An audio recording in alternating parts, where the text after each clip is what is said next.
Eric Schneiderman drew angry/giddy images. The thing that was immediately disappointing and baffling about the rapid downfall of New York Attorney General Eric Schneiderman was the hypocrisy of it all. A Democrat who had set himself up as a champion of the #MeToo movement, he had spoken out on domestic violence and was publicly looking into how the Manhattan District Attorney's Office initially handled sexual assault allegations against Harvey Weinstein. And so, when Schneiderman resigned almost immediately after allegations that he hit, choked and otherwise abused several women while in relationships with them, it seemed like a defeat. If you can't trust a man who brandishes his feminist credentials, what man can you trust? What's received less attention was the positive side of the equation. For months, naysayers have predicted the #MeToo movement would result in a severe backlash.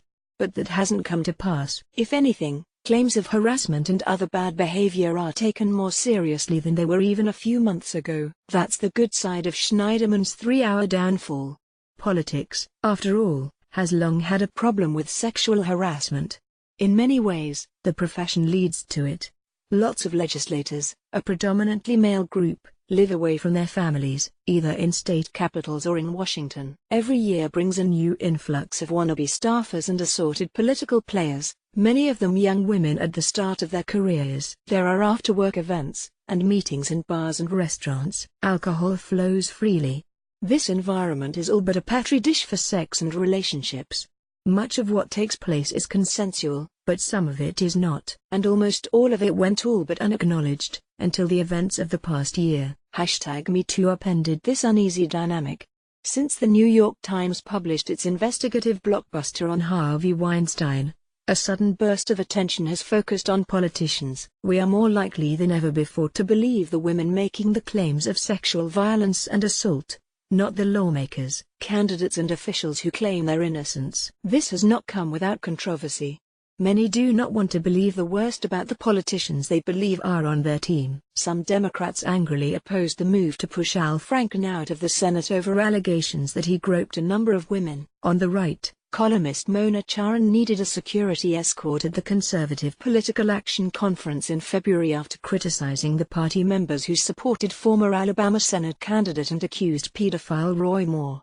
But Franken is no longer in the Senate, and Alabama voters declined to elect Moore to it. Slowly but surely, it's becoming harder and harder for politicians to rally behind members of their own party under these circumstances.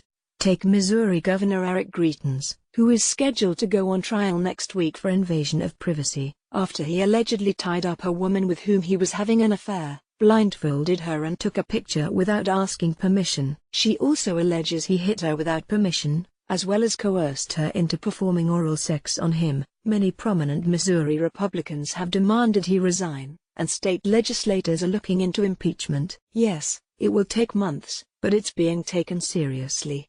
Social change happens when what used to be tolerated in the recent past becomes unfathomable to us. It seems possible that #MeToo is reaching that stage. Schneiderman's supposedly quick political end was actually years in the making.